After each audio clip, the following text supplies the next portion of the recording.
Tibet border లో చిక్కుకుపోయిన మంత్రి కన్నా లక్ష్మీనారాయణ ఎమ్మెల్యే శ్రీనివాస్ల కష్టాలు ఇంకా తీరలేదు. సిమికోట్ నుంచి వారిని నేపాల్ గంజ్ కు తరలించే ప్రయత్నం విఫలమైంది. నేపాల్ గంజ్ లో వాతావరణం అనుకూలించకపోవడంతో వారిని తీసుకొచ్చిన హెలికాప్టర్ తిరిగి మళ్లీ వారిని సిమికోట్ లోనే దించేసింది. దాంతో కథ మళ్లీ మొదటికొచ్చింది.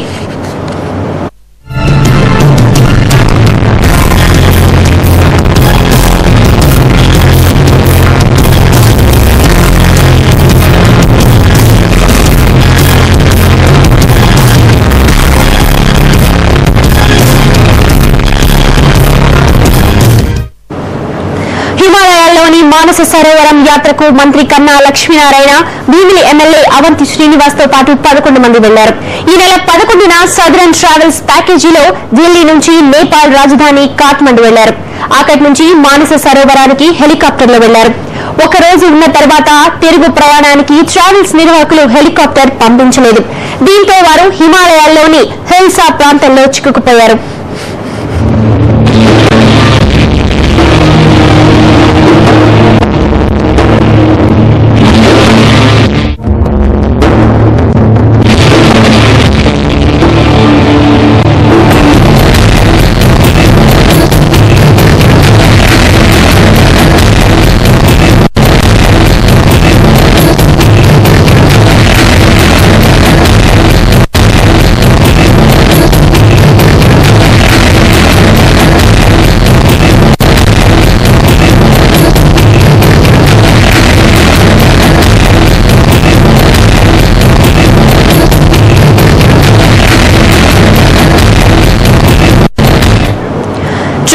నిర్వాహకులకు ఫిర్యాదు చేసినా స్పందించకపోవడంతో మంత్రి కన్నా లక్ష్మీనారాయణకు మీడియాకు సమాచారం అందించారు. అటు ట్రావెల్స్ మోసంపై ప్రభుత్వ ప్రధాన కార్యదర్శికి ఫిర్యాదు చేశారు. ఎత్తైన ప్రదేశంలో గాలి ఆడకపోవడంతో కన్నా టీంలు తీవ్ర ఇబ్బందులు పడ్డారు. అయితే ప్రభుత్వం ఎంతో హడావిడి చేసినా ఈ మధ్యాహ్నం వరకు ఎలాంటి మార్పు జరగలేదు. కనీసం ఓ విమానం ఏర్పాటు చేసే ప్రయత్నం కూడా చేయలేదు.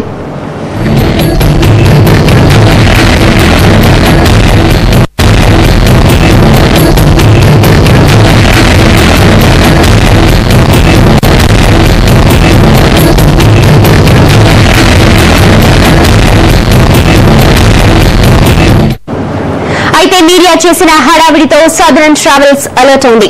వాతావరణం అనుకూలించకపోవడం వల్లే హెలికాప్టర్ పంపించలేకపోయామని వివరణ ఇచ్చింది. 2 హెలికాప్టర్లను హిల్సాకు పంపించింది. హిల్సా నుంచి బయలుదేరిన కన్నా బృందం ఈ రోజు సాయంత్రానికి నేపాల్ గంజ్ చేరాల్సి ఉంది. అయితే నేపాల్ గంజ్ లో ఈ ఉదయం నుంచి వాతావరణం బాగోలేదు. దాంతో కన్నా బృందాన్ని తీసుకొచ్చిన హెలికాప్టర్ చేసేది లేక వెనుతిరిగి సిమికోట్ కు తీసుకుపోయింది.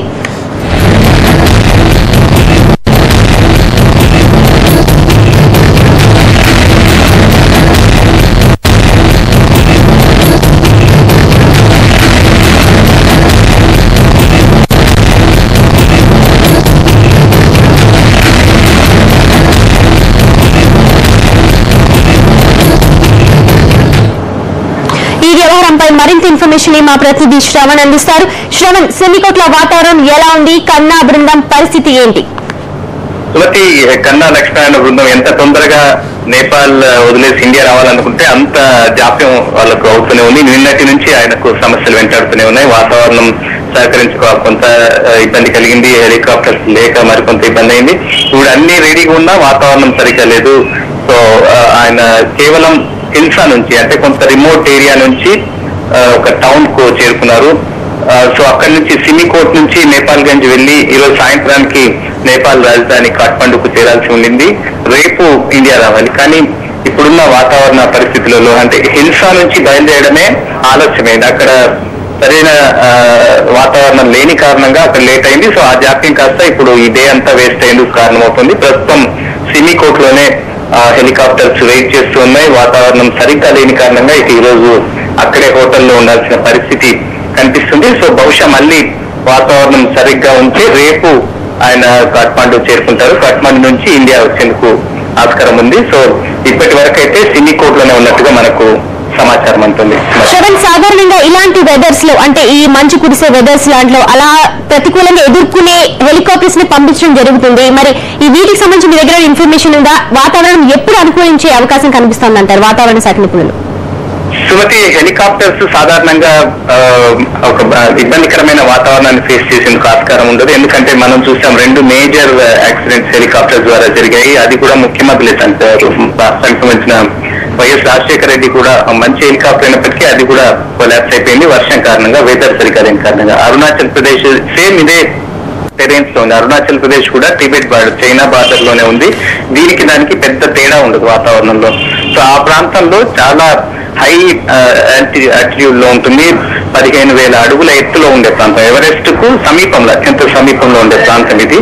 సో ఆ ప్రాంతంలో హెలికాప్టర్స్ నడపడమే చాలా కష్టం. అది కూడా బ్యాడ్ వెదర్ లో నడపడం, అది ప్రాణాల మీద తెచ్చుకోవడమే. కాబట్టి బెస్ట్ వెదర్ ఉంటే తప్ప హెలికాప్టర్స్ మూవ్ చేసేందుకు ఆస్కారం ఉండదు. పైలట్స్ కూడా వెదర్ బాగలేని కారణంగా మూవ్ చేయలేమని వారు స్పష్టంగా చెప్పినట్లు సమాచారం అందుతుంది.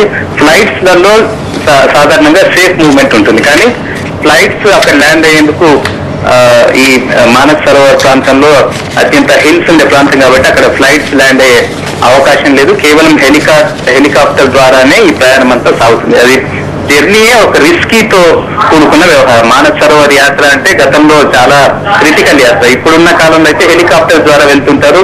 మరికొంత సెక్షన్ ఏమో పాదయాత్ర ద్వారా గుర్రాల పైన వెళ్లే పరిస్థితి ఉంటుంది. చాలా క్రిటికల్ యాత్ర ఇది.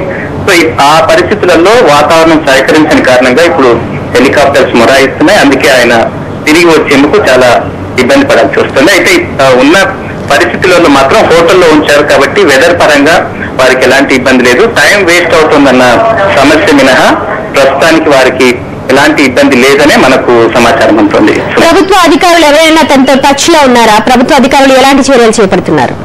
మొత్తం నిన్న టాప్ టు బాటం అంతా వ్యవస్థ అంతా కదిలించారు. రక్షణ శాఖకు కూడా కంప్లైంట్ చేశారు. రాష్ట్ర ప్రభుత్వం ఇంటర్వ్యూ ఢిల్లీలో సీనియర్ ఎంపీలందరూ కూడా రక్షణ శాఖ మంత్రితో నేరుగా ఏకే ఆంటనీతో మాట్లాడారు. ఆయన చైనా అధికారులతో మాట్లాడారు.